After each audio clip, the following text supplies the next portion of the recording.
कि ये तो कबाड़ी वाला है, तो पढ़ाई नहीं की है इसलिए कबाड़ी वाला बन गया हूँ। द कबाड़ी वाला एक स्टार्टअप है जो कि वेस्ट मैनेजमेंट सेक्टर में काम करता है।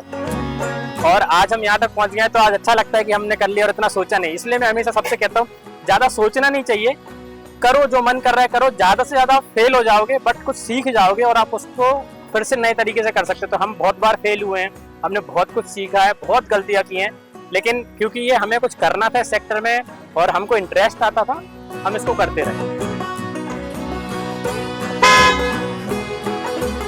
लोग इसे ऐसे देखते हैं कि कबाड़ी वाला में कबाड़ बेच सकते हैं। पहले लोग कबाड़ बेचने के लिए ठेले वाले को ढूंढते थे। आज के दौर में जब हम खाना भी ऑनलाइन मंगा सकते हैं, कैब भी बुक कर सकते हैं, मोबाइल ख़रीदना हो, कुछ भी ख़रीदना ऑनलाइन ख़रीद सकते हैं, बट कबाड़ बेचने के लिए कुछ नहीं है। तो कबाड़ी वाला एक ऐसा प्लेटफॉर्म है जो आपको अपने घर से रिसाइक्लेबल सेल करने के आपके कन्वीनियंस के अकॉर्डिंग आपको फैसिलिटी देता है। इसके साथ आप सिर्फ कबाड़ नहीं बेच रहे हैं, आप इन्वायरमेंट के फुटप्रिंट भी बचा रहे हैं। तो कबाड़ी वाला एक सिर्फ कबाड़ बेचने का ज़रिया नहीं, इन्वायरमेंट को बचाने का भी एक ज़रिया है।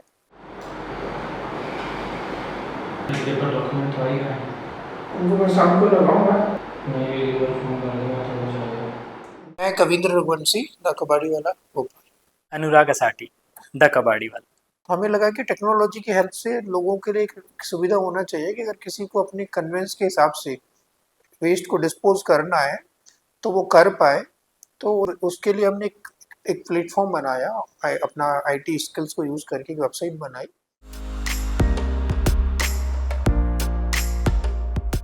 कॉलेज से स्टार्ट हुआ था, कॉलेज में था मैं फाइनल ईयर में, तब मुझे अपने ही रूम के कबाड़ बेचने के लिए प्रॉब्लम फेस हुई। जब मुझे आइडिया आया कि कैसे हम द कबाड़ी वाला स्टार्ट कर सकते हैं, बिकॉज़ जब मैं बाहर निकला तो मुझे कोई कबाड़ी वाला मिला नहीं। तब लगा कि अगर किसी को कबाड़ बेचना है तो वो कैसे ढूँढेगा? वो या तो इंतज़ार करेगा कि जब ठेले वाले आएँगे तो हम देखेंगे बाहर। तो उसको कनेक्ट करने के लिए हमने इसको स्टार्ट किया था, जहाँ पर हम एक नॉर्मल कबाड़ी वाले को एक हाउस होल्ड तक जोड़ सकें और जिससे लोग कबाड़ बेच सकें। तो इसकी शुरुआत वैसे हुई थी।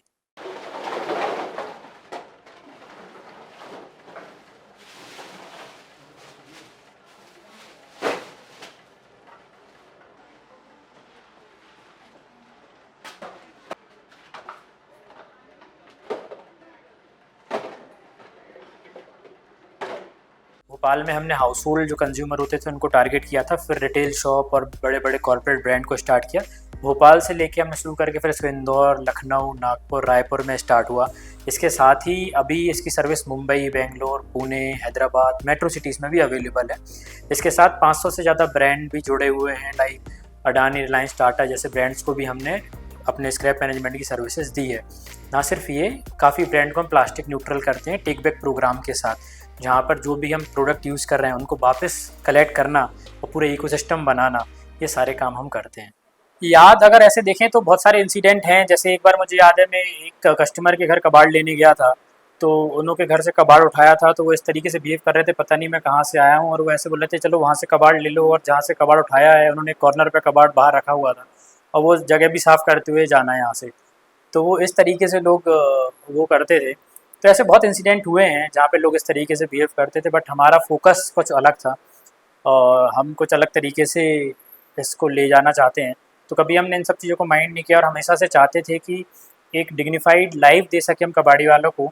और जब हमने खुद ये देखा कि इस तरीके से लोग करते हैं, तो इस तरीके से हमने हमारे ब्रांड को ऐसा लिया द कबाड़ी वाला को कि लोगों का नज़रिया बदल सके और लोग जैसे देखते वैसे देखें नहीं। जो भी हमें रिक्वेस्ट करता है हमारी ऐप से, और जो भी हम उनके ऊपर गाड़ी जाती है कलेक्ट करने के लिए, कलेक्शन के बाद ये यहाँ पर गाड़ी आती है जहाँ पर हम उसे अनलोड करके फिर हमारे सेग्रीगेशन हो सकते हैं। जैसे आप देख रहे हैं अलग अलग टाइप के प्लास्टिक में भी अलग अलग मटेरियल होते हैं। तो प्लास्टिक का LD, HD, PP, और आप प्लास्टिक बॉटल में नीचे देखेंगे कैटेगरी लिखी होती है। तो वैसे ही हमारा सेग्रीगेशन होता है। तो लेवल 1 पर पेपर, प्लास्टिक, मेटल, ई वेस्ट हम सबको अलग अलग करते हैं। फिर पर्टिकुलरली कैटेगरी को भी हम मल्टीपल सेग्रीगेट करते हैं। उस सेग्रीगेशन के बाद हम उसको बेल या श्रेड करते हैं। तो आप ये देख सकते हैं कि यहाँ पे भी ये सेग्रीगेशन चल रहा है। वहाँ पे आप देखेंगे पेपर को अलग किया जा रहा है, डिफरेंट काइंड ऑफ पेपर को, यहाँ पर अलग अलग तरीके के प्लास्टिक्स को फिर सेग्रीगेट किया जा रहा है।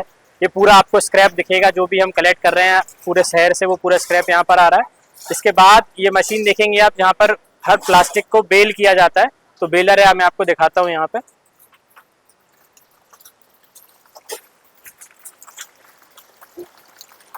तो आप ये देखेंगे ये प्लास्टिक बॉटल जो है, इन प्लास्टिक बॉटल को सेग्रीगेट जो हमने किया है, उस प्लास्टिक बॉटल को यहाँ पे लाके हम इसके अंदर डालेंगे, इसे बेलर बोलते हैं। बेलर में ये जाएगा, पूरा प्रेस होगा, तो इस तरीके के बेल बन जाएंगे। आप जो देख रहे हैं ये बेल फिर ट्रांसपोर्ट किए जाते हैं और इससे रिसाइकलिंग की जाती है। इस रिसाइकलिंग से फिर दाने और फिर से प्लास्टिक बनती है। तो इस तरीके से पूरा प्लास्टिक का जो हम कलेक्शन करके प्रोसेस करते हैं वो प्लास्टिक का इस तरीके से होता है।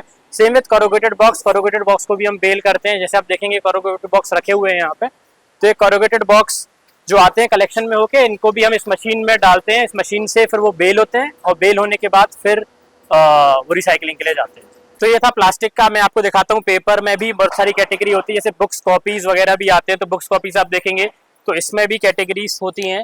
तो बुक्स का पेपर जो अलग होता है, ये सारी चीज़ें आप देखेंगे। इसमें हम लोग इसके कवर्स जो होते हैं वो अलग क्वालिटी के होते हैं, तो इसको हम ऐसे अलग करते हैं और इसका सेग्रीगेशन हम करते हैं। इसमें आप फोटोकॉपी के पेपर देखेंगे तो वो अलग जाते हैं, नोटबुक के पेपर अलग जाते हैं, बुक्स अलग जाते हैं। जैसे आप ये देखेंगे तो इसमें भी ये मल्टीपल ये कवर्स है, तो इसको निकाला जाएगा बिकॉज ये प्लास्टिक का है। तो इसको सेग्रीगेशन हम लोग इस तरीके से करते हैं।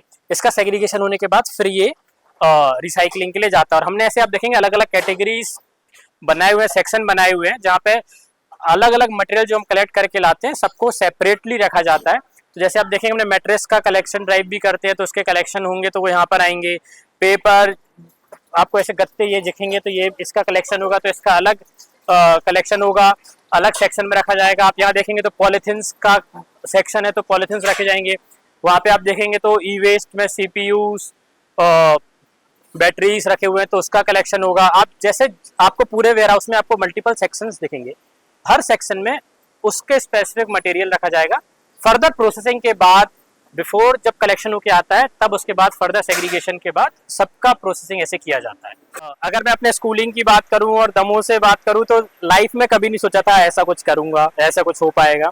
बहुत छोटा सा वो था कि कॉलेज जाना है। कॉलेज जब भोपाल पढ़ने आया तो कॉलेज में पढ़ने के बाद ये था कि और अच्छी सी जॉब कर लेंगे, बट उसके वो है ना डेस्टिनी को कुछ और ही करना था। तो वैसे देखूं दमोह से लेके यहाँ तक जर्नी कभी सोचा नहीं था कि इतना सब हो जाएगा, बट अब हो रहा है तो अच्छा लग रहा है। कविन सर मेरे बड़े भाई के कॉलेज में प्रोफेसर थे, तो मैं वैसे उन्हें जानता था। और जब ये हम लोगों ने शुरू किया तब डिस्कस किया कि इसको हम लोग स्टार्ट करते हैं, तो वैसे हम लोग दोनों ने इसको स्टार्ट करने से पहले ही हम दोनों दूसरे को जानते थे। समाज के लिए ही कर रहे हैं हम, जो भी कर रहे हैं आप देखेंगे अल्टीमेटली हम एनवायरनमेंट को बचा रहे हैं, सबसे बड़ा एक फैक्टर है। उसके साथ हम रैकपिकर कम्युनिटी को डिजिटल करके उनकी अर्निंग बढ़ा रहे हैं। मुझे नहीं लगता इससे ज़्यादा हम कुछ कर सकते हैं समाज के लिए, क्योंकि रैकपिकर कम्युनिटी अपने आप में सालों से काम कर रही है, बट उनकी लाइफ के लिए कभी किसी ने कुछ नहीं किया है। आज अगर रिसाइकलिंग का रेट देखेंगे इंडिया में सिर्फ 23% ही रिसाइकल होता है, 77% लैंडफिल में जाता है। ये 23% हो रहा है वो भी रैकपिकर कम्युनिटी की वजह से ही हो रहा है, पर किसी ने कभी कुछ सोचा नहीं उनके लिए। और आज भी हमारे घर में जब कोई कबाड़ी वाला कबाड़ लेने आता है तो हम भी जानते हैं कि हम उन्हें कैसे देखते हैं और कैसे उनके साथ बिहेव करते हैं। तो हम उनके अपलिफ्टमेंट के लिए काम कर रहे हैं, एनवायरनमेंट के लिए काम कर रहे हैं, रिसाइकलिंग परसेंटेज बढ़ा रहे हैं। तो ये हमारा सबसे बड़ा कंट्रीब्यूशन है समाज के लिए जो हम अपनी तरफ से कर रहे हैं। तो इस तरीके का हम लोग एक्टिविटी करते रहते हैं, सिर्फ बुक्स नहीं। अभी हमने स्कूल्स में बेंचेस भी बांटे थे, जहाँ पर हम जो वेस्ट हमने कलेक्ट किया उसको रिसाइकल करा के हम लोगों ने फिर वो बुक्स बनवाई थी। और जो बेंचेस और चेयर हमने बनवाए थे वो भी रिसाइकल टेट्रा पैक हमारा प्रोजेक्ट चलता है, उसके अंतर्गत हमने वो बेंचेस वगैरह बनवाए थे। जो फ्रूटी लोग पीते हैं उससे टेट्रा पैक के उससे बेंचेस बने थे और वो हमने स्कूल्स में दिए थे टेट्रा पैक के साथ मिलके। तो इस तरीके की एक्टिविटीज़ हम लोग करते हैं लोगों को अवेयर करने के लिए कि वेस्ट नहीं है, जब तक आप उसे वेस्ट समझते नहीं हैं वो उसको रिसोर्स में कन्वर्ट किया जा सकता है। अभी हमारा अचीवमेंट ये है कि हमने 4 लाख कस्टमर पहुंच गए हैं और हमारा मकसद है कि हम इसको करोड़ से ऊपर ले जाएं। इसके साथ हमने अभी तक 5000 कबाड़ी वालों को डिजिटल कर दिया है। हमारा मकसद है कि हम 10 लाख कबाड़ी वालों को पूरे भारतवर्ष में डिजिटल कर दें। तो जब ये हो जाएगा तब हम बोल सकते हैं कि हमने अचीवमेंट किया है। अवार्ड्स वगैरह तो काफ़ी मिले हुए हैं, बट वो ऐसा अचीवमेंट नहीं लगेगा जब तक हम इन कबाड़ी वालों की ज़िंदगी नहीं बदल देते। thekabadiwala.com की तरफ से यही मैसेज है कि जितना भी कबाड़ आपके घर में है वो आप उसे फेंको मत कभी भी, उसे जितना से ज़्यादा हो सके वो रिसाइकल करो। आज हम जो नोटबुक यूज़ कर रहे हैं वो कल हमको ही नहीं मिलेगी अगर हम उसे रिसाइकल नहीं करेंगे। एक डेटा बताता हूँ आपको, अगर जब मैं स्कूल जाता था तब वही नोटबुक 20 रुपये की 15 रुपये की मिल जाती थी और आज 70-80 रुपये की आ रही है। तो हमारे पास रॉ मटेरियल, रॉ रिसोर्सेस नहीं है जिसको रिसाइकल करके फिर से बुक बनाई जा सके, पेपर को रिसाइकल करके फिर से पेपर बनाया जा सके। अगर हम वर्जिन रिसोर्स को यूज़ करते हैं तो 200 प्लस से ज़्यादा हमारा % से ज़्यादा हमारा कॉस्ट आता है उसी सेम चीज़ को लेके। तो रिसाइकल करना बहुत ज़्यादा ज़रूरी है और मुझे लगता है सारे लोग अपने तरफ से एफर्ट कर रहे हैं, हम लोग भी अपने तरफ से प्रयास कर रहे हैं, तो सब थोड़ा थोड़ा प्रयास करेंगे तो डेफिनेटली हम एक स्वच्छ भारत बना पाएंगे और हम एनवायरनमेंट को भी बचा पाएंगे।